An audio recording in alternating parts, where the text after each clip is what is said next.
Hello, everybody. Welcome back. What we want to talk about today are the intercepts of polynomial functions. So our goals, as you see on the left, we want to find both the y-intercept of a polynomial function. We'll talk about why there's only one. We'll be able to find the x-intercepts, or sometimes also called zeros, of a polynomial function. So first, a reminder of what a polynomial function is.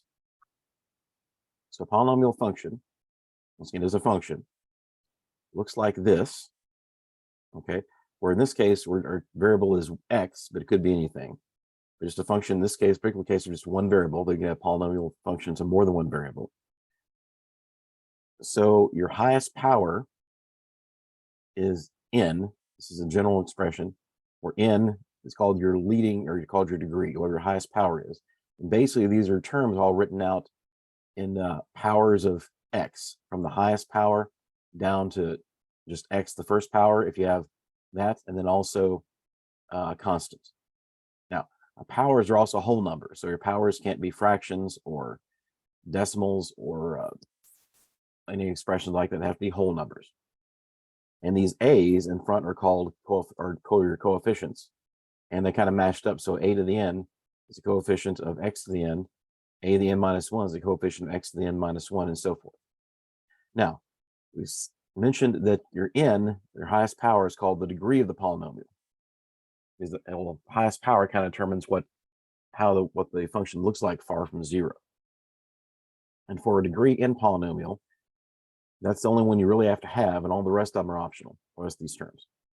And also this coefficient here, mentioning coefficients again, this first coefficient in front of that highest power of x is called your leading coefficient. Now, your domain of any polynomial is always all real numbers, negative infinity to infinity. That makes it easy to work with. So now we're going to talk about how to find the intercepts of a polynomial function, both the y-intercept and the x-intercept. So first, let's find the y-intercept, which is just like finding the y-intercept of any other function.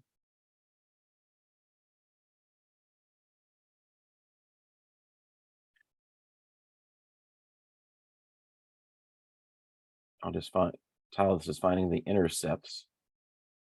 We'll find both. So let's look at our first example. Let's do a basic one.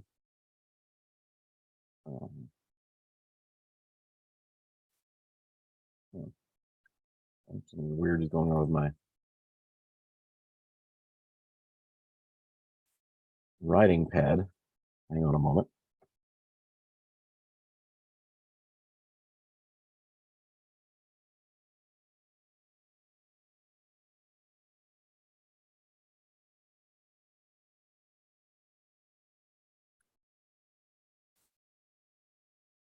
Okay, there we go.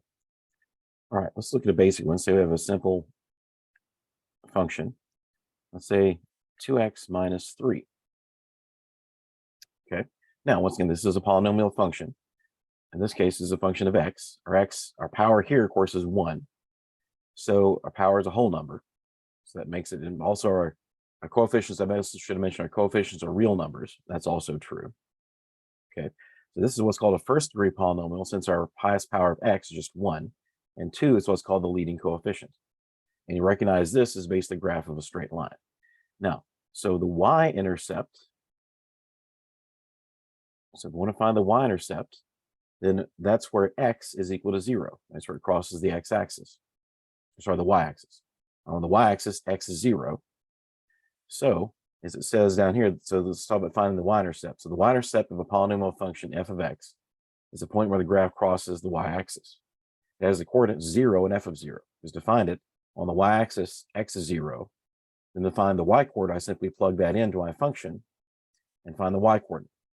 Now, also, since f of x as a function has only one y-intercept, we'll talk about that in a moment when we see the graph.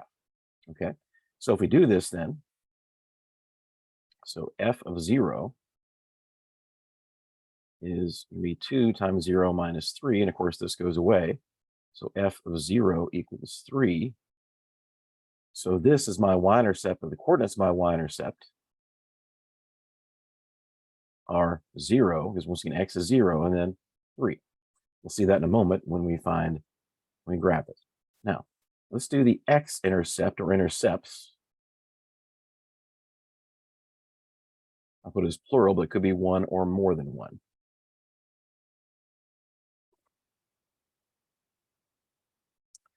So let's look over here back on the left, as it says how to find the x-intercept. So the x-intercepts of a function, similarly, are, I'm putting this intercept or intercepts, okay, it could be one or more than one, okay, or none, we'll talk about that. Basically, if there's more than one, they are the point or points where the graph crosses the x-axis in a similar way. That's where y is 0. So the polynomial function can have one x-intercept, more than one, or no x-intercepts. So we have quite a range of choices there depending on the particular function. And the x-intercepts of the polynomial function are also called zeros. So you may hear that term sometimes. Now, to find the x-intercepts of polynomial function, they're the solutions of fx equal to 0, because y is equal to 0 on the x-axis. So make y equals 0, then solve this.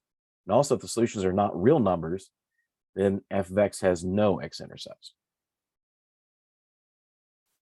So let's take a look. Let's find our x-intercepts. So let's get our function. F of x equals 2x plus 3. So we want to solve 2x minus 3 is equal to 0. Okay, because y is now 0. So we have 2x is equal to 3, and x is equal to 3 halves. Okay, in this case, we have only one y-intercept, or x-intercept. So this time, our x-intercept is the 0.32 and 0. Now, let's graph that. Let's see both intercepts. Then also we'll discuss, remind you the reason why a function can only have one y-intercept. So we're going to use a graphing site called Desmos, which is really useful. Just Desmos, dsmos.com. Let's type this in. Just type in 2x minus 3. Here's our graph, and also it points out these dots here are our intercepts. We can highlight those. We said our y-intercept should be 0, negative 3, and that's what we see. And then our x-intercept is 1.5, which is the same as 3 halves, and 0. We have only one. In this case, we have only one x-intercept, but we can only have at most one y-intercept. The reason why is, you remember, to be a function, a graph has to pass what's called the vertical line test. So if you draw a vertical line through a graph anywhere, it can only touch once to be a function. So you can imagine if you had more than one place where the graph crossed the y-axis, then it wouldn't be a function anymore. All right. Let's look at one more example, return. For our second example, we'll do a slightly different one. So number 2.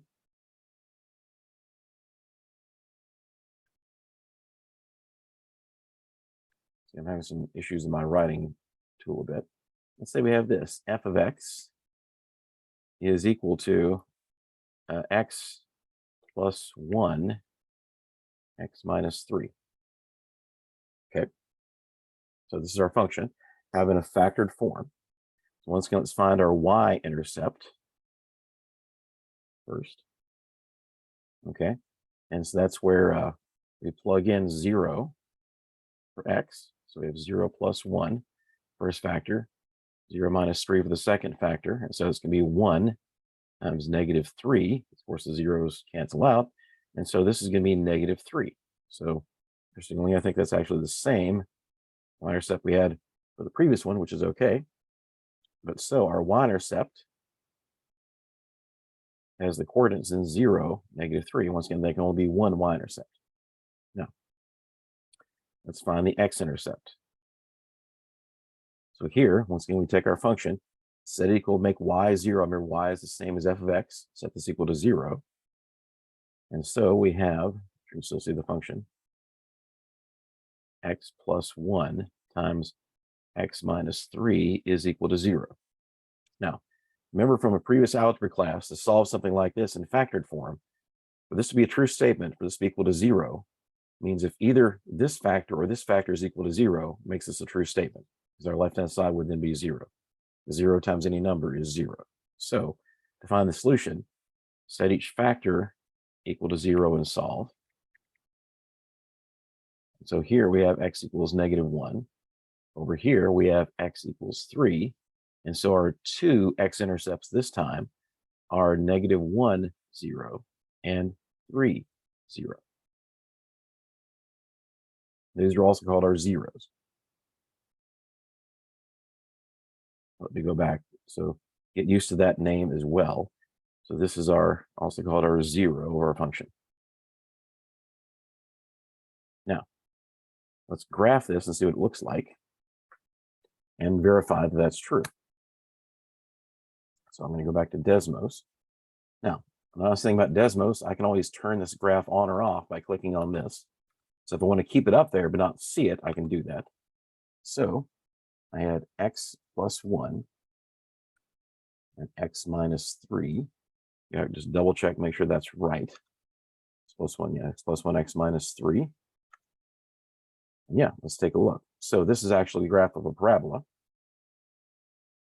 And our intercepts, there's our y-intercept, like we said, 0, negative 3. Our x-intercepts, one is negative 1, 0. The other one is 3, 0. So that's correct. Now, also one thing I should have mentioned here when we first look at it, this is also a polynomial function. Because if you FOIL this or multiply it out, what you'd see is that, all our x's or all our powers are whole numbers. And also our degree is going to be 2 because your highest power of x will be x squared.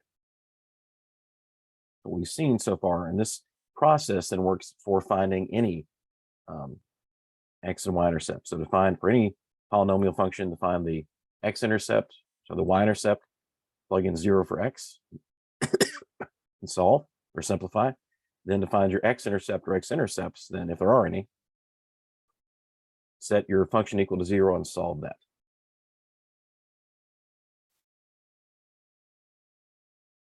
Thank you. Have a good day.